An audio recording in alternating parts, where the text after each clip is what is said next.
नमस्कार, मैं हूं आपके साथ मयंक। आज 12 तारीख है। पिछले 12 घंटे के अंदर ईरान, अमेरिका, इजराइल से जुड़े सारे अपडेट्स मैं आपको बताऊंगा। कैसे जंग के हालात के बीच ओमान में ईरान के विदेश मंत्री क्या चर्चाएं कर रहे हैं, हॉर्मूज को लेकर क्या प्लानिंग हो रही है, साथ ही कतर किसी तरह से अमेरिका और ईरान के बीच बातचीत शुरू करवाने की कोशिश कर रहा है ताकि जंग टल जाए। डोनाल्ड ट्रंप और सऊदी के क्राउन प्रिंस के बीच में क्या चर्चाएं हो रही है, और इजराइल और अमेरिका के जंगी जहाजों की संख्या कैसे बढ़ती जा रही है। खासकर हॉर्मूज में अमेरिका का aircraft carrier Abraham Lincoln Iran के बेहद करीब पहुंच चुका है, सिर्फ 150 मील की दूरी पर। ऐसे में अब आगे क्या हो सकता है, इसको लेकर हम चर्चाएं करेंगे। लेकिन देखिए, इस वक्त की जो सबसे बड़ी खबर है, अमेरिका ने एक बार फिर ईरान पर बड़ा हमला किया है। ईरान के 10 शहरों में धमाके हुए हैं। देखिए, जो खबरें हैं उसके मुताबिक बंदर अब्बास पे हमला किया गया है, सिरिक आइलैंड पर हमला किया गया है, यहां पे 4 से 5 धमाके हुए हैं। चाबार पोर्ट पर एक बार फिर निशाना बनाया गया है। हैदिंजान इलाके में धमाकों की आवाजें आ रही हैं। मशहर में 5 धमाके हुए हैं। अब्दान इलाके में कई धमाकों की खबरें हैं, और बुशहर में एक बार फिर 10 से ज्यादा ठिकानों पर मिसाइल और फाइटर जेट से हमले किए गए हैं। बुशहर में ये बड़ा हमला है। इसके अलावा कोनार्क जो है उसको भी एक बार फिर निशाना बनाया गया है। यानी करीब 10 शहरों में हमले किए गए हैं अमेरिका की तरफ से। और गौर करने वाली बात यह है कि ये हमले बहरीन से किए गए हैं। बहरीन में अमेरिका के जो बेस है वहां से मिसाइल्स दागी गई है, वहां से फाइटर जेट्स ने टेक ऑफ किया है। इस तरह की शुरुआती खबरें हैं। देखिए, हालात इस समय यह है कि एक बार फिर ईरान और अमेरिका के बीच जबरदस्त जंग छिड़ चुकी है। और जो खबरें थी उसके मुताबिक बीती रात हॉर्मूज में साइप्रस के एक जहाज को ईरान ने निशाना बनाया, आईआरजीसी ने निशाना बनाया। ईरान का कहना था कि ये साइप्रस का फ्लैग वाला जो जहाज था ये गलत तरीके से हॉर्मूज पार करने की कोशिश कर रहा था। जो रास्ता ईरान ने बताया है, आईआरजीसी ने बताया है, उसको बाईपास करते हुए एक बार फिर ओमान के करीब से ये जहाज ने हॉर्मूज को पार करने की कोशिश की, जिसकी मनाही कर रखी है ईरान ने। जिसका नतीजा ये हुआ कि आईआरजीसी ने इसके ऊपर मिसाइल अटैक किए और ये जहाज धू धू कर जलने लगा। इस पर कई क्रू भी मौजूद हैं जिनके रेस्क्यू का काम इस समय जारी है।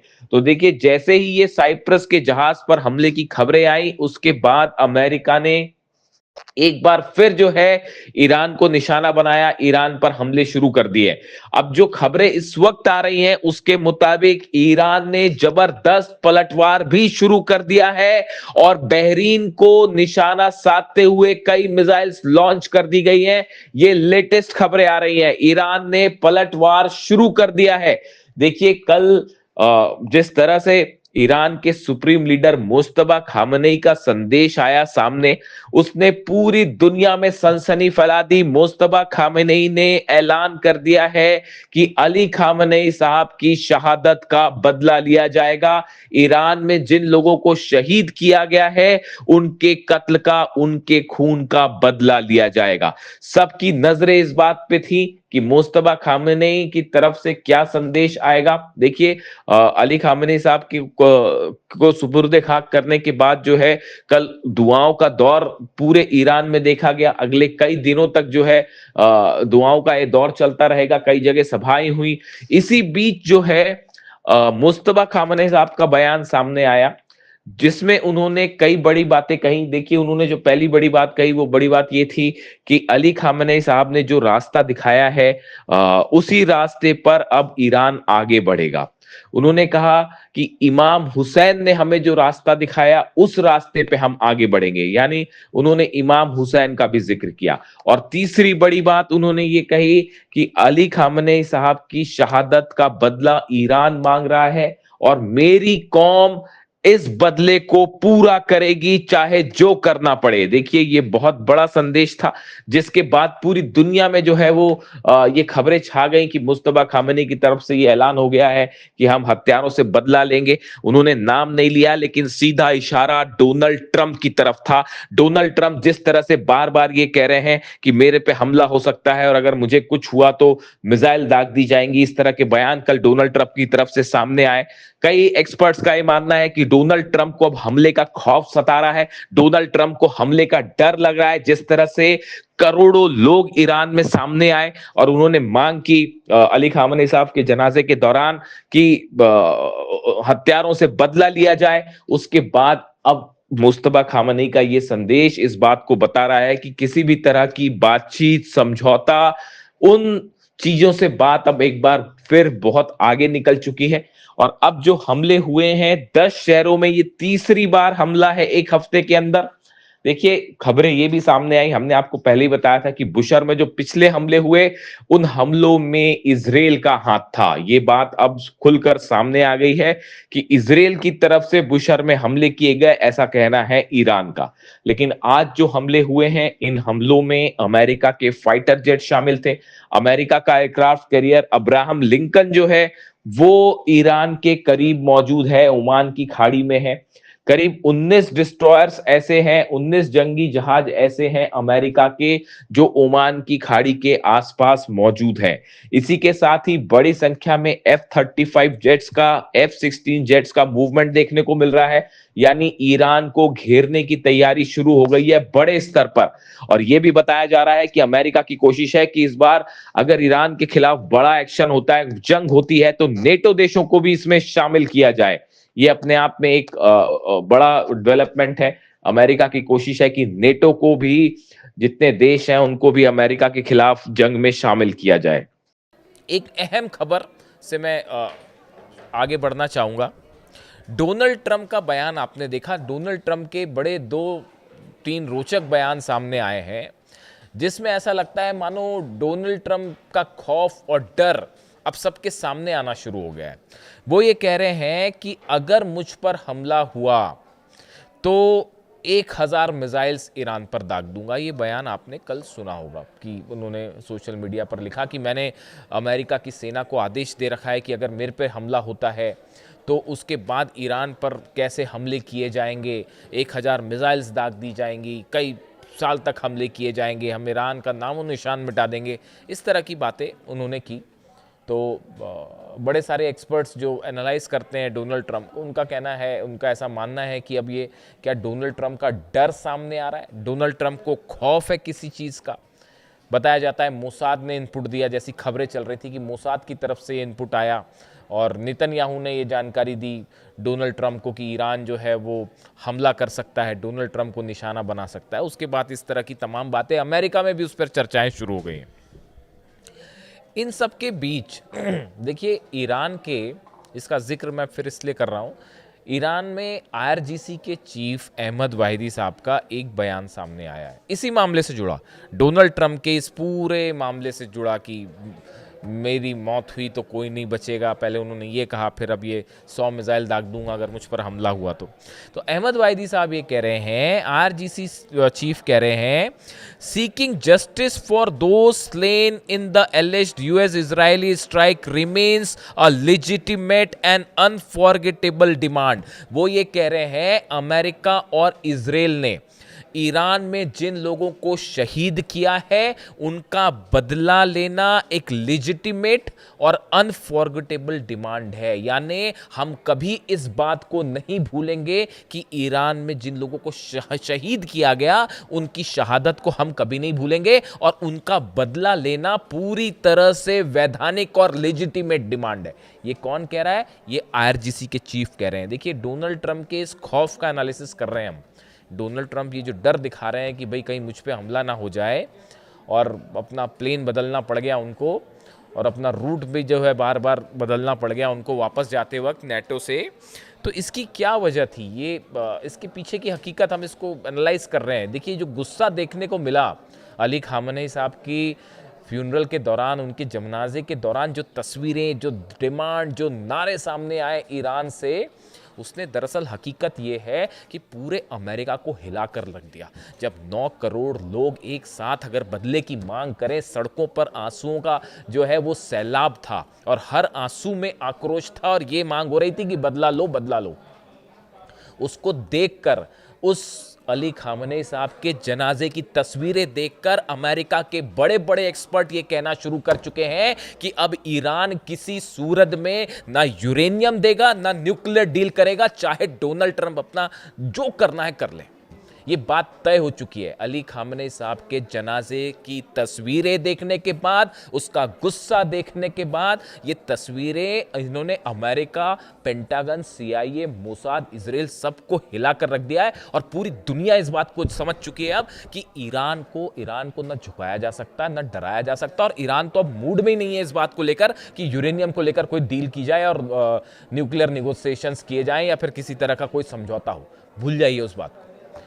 वो उस आक्रोश में बह गया, ये जो MOU था वो बह गया, वो अंडरस्टैंडिंग्स जो वाली बातें थी वो सब खत्म हो गई उन आंसुओं के सैलाब में जो अली खामनेई साहब के जनाजे में देखने को मिली। तो अब देखिए ये अहमद वाहिदी साहब का बयान देखिए। पहली बात वो कह रहे हैं कि जो शहीद हुए हैं ईरान में उनका बदला लेना जो है वो एकदम लेजिटिमेट होगा और अनफॉरगेटेबल होगा, हम भूलेंगे नहीं। वो ये भी कह रहे हैं कि खामनेई साहब की शहादत ने पूरे ईरान को एकजुट कर लिया है। ये जो बयान है अहमद वाहिदी साहब के, ये बता रहे हैं कि अगला जंग में क्या होने वाला है और ये जो चर्चाएं चल रही हैं फिर से बैकडोर से किसी तरह से, हकीकत ये है साहब अमेरिका की अब हालत नहीं है ईरान से जंग करने की। ये आप दुनिया भर के एक्सपर्ट्स से बात करके देख लीजिए। जहाँ तक जो मेरी समझ कह रही है, अमेरिका अगर इस पोजीशन में जब भी होता है ना कि अपने दुश्मन को हमला करके ख़त्म कर दे तो वो हमला करके ख़त्म कर देता है, पूछता नहीं है। उसको पता था कि सद्दाम मुकाबला नहीं कर पाएंगे तो सद्दाम पे हमला कर दिया, स्ट्राइक, चाहे जो कारण बता दिया। ईरान पे ये संभव नहीं है। 2 दिन हमला करने के बाद डोनाल्ड ट्रंप क्यों रुक गए?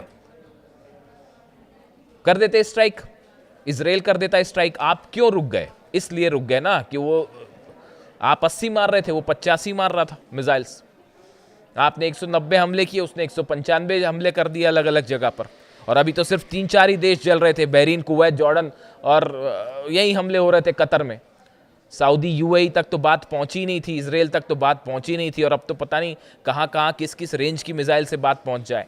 तो देखिए यही बात कह रहे हैं अहमद वाहिदी साहब, कह रहे हैं कि अली खामनेई साहब की शहादत ने पूरे ईरान को एकजुट कर दिया है और आक्रोश से भर दिया है और हर कोई उनके खून का बदला चाहता है। ये IRGC के चीफ कह रहे हैं, ईरान की सेना IRGC के चीफ जो है उनके शब्द हैं, जिन्होंने खामनेई साहब पर हमला करवाया है या हमला किया, उन सब से बदला लिया जाएगा। वो ये कह रहे हैं किसी भी कीमत पर हम उन्हें माफ नहीं करेंगे। जो अली खामनेई साहब के असैसिनेशन में शामिल थे, उनकी शहादत की प्लानिंग में, उन पर हमला करने की प्लानिंग में शामिल थे, उनसे बदला लिया जाएगा। शायद यही वजह है, अहमद वाहिदी के होने का मतलब यह है वो शख्स जिसकी वजह से अमेरिका और इजराइल की फोर्सेस आज घुटने पे है, वो शख्स जिसकी वजह से डील में आज ईरान का अपर हैंड है, वो शख्स जिसकी वजह से हॉर्मुज में लाख कोशिश करने के बाद आप देख लीजिए 4 महीने से क्या कर पाई अमेरिका की नेवी, बताइए मुझे। मेरे को इस तरह के कई बार कमेंट्स आते हैं, मेरे ऊपर आरोप लगते हैं कि भाई आप जो है वो फेवर कर रहे हो ईरान का, या आप इस तरह की कई बार मेरे पे कुछ दर्शकों के कमेंट होते हैं। आप बता दीजिए दुनिया की सबसे बड़ी नेवी फोर्स हॉर्मुज में क्या कर पाई, बताइए। एक अकेला देश है ईरान, सब अगेंस्ट, पूरे अरब देश अगेंस्ट खड़े हैं, इजराइल अगेंस्ट खड़ा है, अमेरिका जो है वो इतनी बड़ी फोर्स लेके, आप 2-2 एयरक्राफ्ट कैरियर लेके आए, एक जल के चला गया ना साहब वापस। क्या कर पाए आप? हॉर्मुज में क्या बिगाड़ पाए ईरान का, बताइए। आज भी ये हालात है कि जब ईरान का मन होता है वो जहाज़ों को ठोकता है। देखें ना कैसे दुबई का UAE का जहाज़ ठोका और कैसे सऊदी का जहाज़ ठोका। तो आप ये बताइए कि क्या कर पाए आप हॉर्मुज में? अरे आप हॉर्मुज में कुछ नहीं कर पाए, तेहरान में अंदर घुस के ईरान पे क्या बम्बार्डमेंट करोगे? बच्चा भी जानता है साहब, जो डिफेंस एक्सपर्ट होता है ना, बच्चा भी जानता है कि एयर स्ट्राइक्स करके किसी को आप नहीं हरा सकते। छोटे छोटे बच्चे भी डिफेंस के जो पढ़ाई करते हैं वो भी इस बात को समझते हैं एयर स्ट्राइक से कुछ नहीं, आपको बूट्स ऑन द ग्राउंड रखना पड़ेगा, आपको जमीन में घुस के अंदर ईरान पर स्ट्राइक करनी पड़ेगी, जिसके लिए डोनाल्ड ट्रंप तैयार नहीं है। अमेरिकन एक्सपर्ट्स ने बता रखा है कि अगर आप एक्शन करते हैं, ग्राउंड एक्शन करते हैं ईरान में, तो उसमें कैजुअलिटी होगी। अगर आप 100 सोल्जर्स भेज रहे हैं तो 35 मारे जाएंगे साहब। इसीलिए बूट्स ऑन द ग्राउंड्स नहीं हो पा रहा है। अब जो डोनाल्ड ट्रंप कह रहे हैं कि ये जो बार बार इस बात की चर्चाएं हो रही हैं कि भाई अगर मेरे पे हमला होता है, मेरी मौत होती है, तो मैं ऐसा कर दूंगा वैसा कर दूंगा, उसी को लेके अहमद वाहिदी साहब ने इसका जवाब दिया है। कुछ खबरों की तरफ आते हैं। देखिए, ओमान में बड़ी बैठक हुई है, ईरान के विदेश मंत्री ओमान की यात्रा पर हैं, वहाँ पर तमाम चर्चाएं हुई हैं, हॉर्मूज़ के मैनेजमेंट को लेकर तमाम चर्चाएं हुई हैं। लेकिन देखिए, हॉर्मूज़ को लेकर जब भी कोई भी प्रस्ताव होता है, ईरान बड़े समय से इस बात को चाह रहा है कि हम ओमान के साथ मिलकर इसको मैनेज करें। लेकिन हुआ क्या, अमेरिका ने ओमान के साथ मिलकर ही अल्टीमेटली वो बाईपास रास्ता बनाने की कोशिश की ईरान की सेना की बिना जानकारी के, और ईरान ने जहाज ठोके। उसका नतीजा ये है कि ये फिर से हमले हुए, 3 दिन जो हमले हुए। ऐसे में ओमान के साथ कोई बातचीत, इन सब बातचीत का बहुत ज़्यादा मायने नहीं है। ये देखिए ऐसे हैं, ये एक सिचुएशनल स्थिति होती है और उसको वो कैसे आगे डेवलप होगी उस पर नतीजा होगा। कतर की तरफ से लगातार कोशिश हो रही है कि किसी तरह से जो है बैक ऑन द ट्रैक हो डिप्लोमेसी, और ईरान और अमेरिका के बीच जंग ना हो। कतर भी उस कोशिश में जुला हुआ है। कतर ने भी अपना डेलीगेशन तेहरान भेज चुका है और वो सबसे मुलाकात हो रही है कि भाई किसी तरह से जंग टाली जाए। कई देश इसमें कोशिश कर रहे हैं। देखिए, इसी बीच एक बेहद अहम खबर ये भी है कि डोनाल्ड ट्रंप ने सऊदी के क्राउन प्रिंस मोहम्मद बिन सलमान से फोन पर बात की और उनसे उन्होंने हॉर्मूज को लेकर, ईरान को लेकर डिटेल में डिस्कशन किया है। अब देखिए हकीकत क्या है, हालात क्या है। मोहम्मद बिन सलमान नहीं चाहते कि ईरान और अमेरिका की फिर से जंग हो। ये बात अब कई सोर्सेस से अलग अलग लेवल पर कंफर्म हो चुकी है।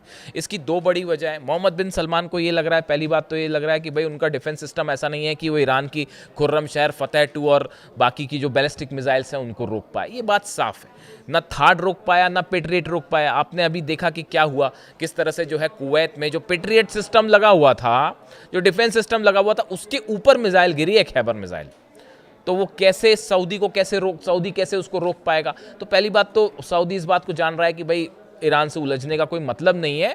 वो 40 दिन की जंग में सब साफ हो चुका है कौन किस पर भारी, पहली बात। दूसरी बात, सऊदी को ये लग रहा है कि भाई जो मोहम्मद बिन सलमान का जो बड़ा इकोनॉमिक एजेंडा है 2030 को लेकर, हालांकि वो ऑलरेडी डिले हो चुका है, पोस्टपोन हो चुका है, इतना बड़ा नुकसान हो गया है मिडिल ईस्ट में। तो उनको लगता है कि अगर जंग होती है तो उससे भी बड़ा नुकसान हो जाएगा, ऑयल रुक जाएगा, इन्वेस्टमेंट रुक जाएगा। तो वो एक जो इकोनॉमिक प्लान लेके चल रहे हैं सऊदी का, वो तेल लेने चला जाएगा।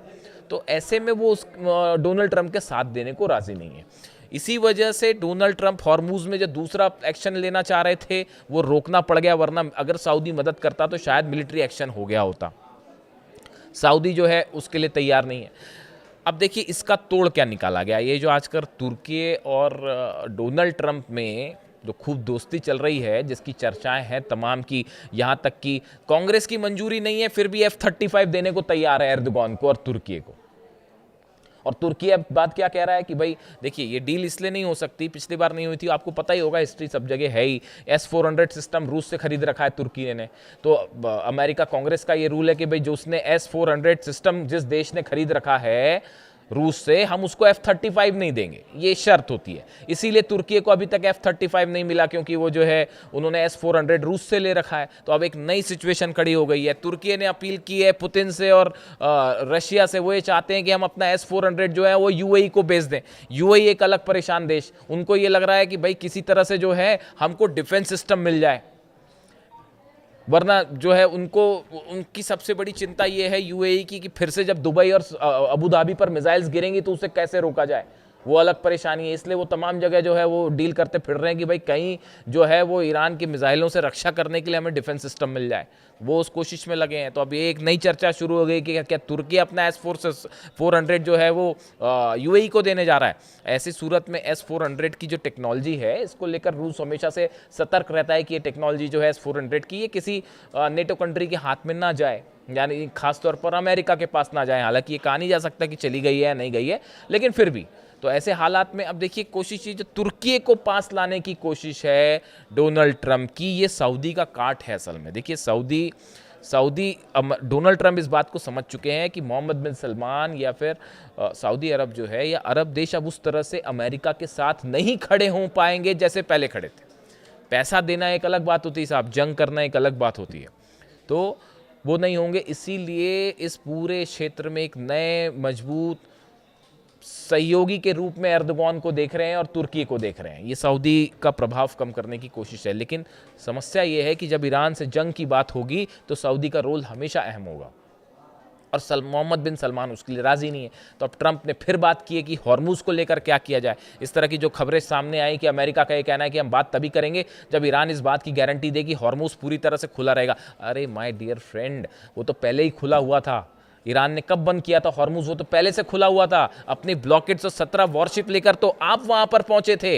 मतलब इसीलिए देखिए, कहा जाता, मैं कई बार कहता हूं अमेरिका में, मैं सुनता कई लोगों को, तो ये कहते हैं कि भाई how not to do a foreign policy, ये उसका परफेक्ट एग्जाम्पल है। डोनाल्ड ट्रंप ने और अमेरिका ने वो एग्जाम्पल पेश किया है कि विदेश नीति कैसे ना की जाए, how not to do a foreign policy, this is the perfect example. वो पहले से हॉर्मूज खुला था, उसको बंद करवा दिया, अब हाथ पैर जोड़ रहे हैं कि साहब इसको खोल दो, इसको खोल दो, इसको खोल दो, क्योंकि रूस का ऑयल जल रहा है, उस पर नजर रखिए आप। वो अलग से मैं बात करूंगा। रूस, चीन और ईरान की तीनों के ईरान के एटमी प्रोग्राम को लेकर बड़े डेवलपमेंट है रशिया चाइना के बीच में।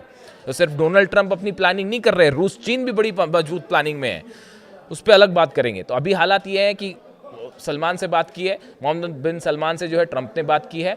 हॉर्मूज को लेकर भी अमेरिका कुछ नहीं कर पा रहा। बिना ईरान की परमिशन के हॉर्मूज नहीं खुल सकता, जंग का कोई नतीजा होगा नहीं। ऐसे सूरत में हॉर्मूज फिर से बंद होना तय है। रूस का ऑयल ऑलरेडी जल रहा है, 112 से 13 ऑयल रिफाइनरीज और ऑयल ठिकानों पर हमले हो चुके हैं, तेल की कमी है। ऐसे में अगर ईरान पूरी तरह से हॉर्मूज बंद कर दे, हो गया काम। तो फिर अब उसके लिए भी डोनाल्ड ट्रंप तैयार नहीं है, इसीलिए हमले रोके गए ईरान पर। 3 दिन ये हमले जो चले और रोके गए। और देखिए एक बात और, ये बात भी अब साफ हो चुकी है, जो तीसरा मैं आपको कह रहा था पिछले वीडियो में, मैंने आपको बताया था जिसमें मैंने रेडिएशन वाली बात की थी, कि जो तीसरे हमले हुए, तीसरे दिन जो हमले हुए, सेंटकॉम ने कह दिया साहब हमले नहीं किए, अमेरिका ने कह दिया हमले नहीं किए। तो हुए कैसे हमले? यही शक मैं जता रहा था बार बार आपको कि इजराइल के फाइटर जेट्स भी इसमें शामिल थे। जो हमले अमेरिका की तरफ से हो रहे थे, इजराइल का उसमें नाम नहीं था, लेकिन इजराइल के फाइटर जेट्स उसमें शामिल थे। और तीसरे दिन शायद ये बात हुई कि कोऑर्डिनेशन की कुछ कमी हुई और इजराइल ने अपने हमले जारी रख दिए और वो 3 जगह धमाके हो गए। और ये बात साफ हो गई। इसलिए ईरान ने ये कहा है, अब ईरान ने साफ ऐलान कर दिया है कि अब हमला कोई भी करे हम पे, चाहे अमेरिका हमला करे, चाहे कोई अरब देश हमला करे, नतीजा ये होगा कि साहब इजराइल पर तो हम हमला जरूर करेंगे। ये ईरान का ऐलान हो गया है कि अब हमला हम पे कोई भी करेगा, चाहे डोनाल्ड ट्रंप करवाए, चाहे सऊदी करवाए, चाहे यूएई करवाए या कोई अरब देश करवाए, अगर ईरान पर हमला होता है, स्ट्राइक होती है, तो our first target will be Israel. हम इजराइल पर हमला जरूर करेंगे। तो वो जो एक कॉन्स्पिरेसी थी वो सामने आ गई है। और बुशर पर जो आखिरी दिन हमले हुए हैं, बुशर के कोर प्लांट से बड़े कुछ मीटर की दूरी पर ही मिसाइल्स गिरी हैं। इसने इजराइल इस एक्शन ने रूस को खास तौर पर अलर्ट कर दिया है। बताया जा रहा है कि पुतिन ने खुद बात की है ईरान के बड़े अधिकारियों के साथ कि अगर बुशर के प्लांट से रेडिएशन हो गया तो उसका क्या होगा और उसे कैसे रोका जाए। इसको लेकर चर्चाएं शुरू हो गई हैं। यानी माना जा रहा है कि बुशर प्लांट निशाने पे, देखिए नतांज, फोर्दो, इस्फहान से अब रेडिएशन नहीं होगा। वहाँ तो जो कुछ है मलबे के नीचे साहब, अब उस पर कुछ नहीं होगा हमला, वहाँ से रेडिएशन नहीं होगा। रेडिएशन होगा इस बुशर के प्लांट से, जहाँ पर 2 न्यूक्लियर रिएक्टर्स इस समय काम कर रहे हैं और सेंट्रीफ्यूजेस लगे हैं। मिसाइल अगर उस दिन गिर गई होती उस बुशर के ऊपर, प्लांट के ऊपर, तबाही मच गई होती, तबाही। इसको लेकर रूस की तरफ से बड़े अलर्ट हैं, प्लान तैयार हैं। तो इन हालात में दोनों तरफ से बड़ी जंग की तैयारी है। ईरान की तरफ से बताया जा रहा है, जो धमकी आई कि 1000 मिसाइल दाग देंगे, उसके बाद ऐसी भी खबरें हैं ईरान से कि ईरान ने अपनी 1000 मिसाइल्स रेडी कर ली हैं। यानी अमेरिका की 1000 मिसाइल वर्सेस ईरान की 1000 मिसाइल्स। इससे जुड़ा जो भी अपडेट होगा आप तक पहुंचाऊंगा। वीडियो कैसा लगा ज़रूर बताइए। Thank you so much.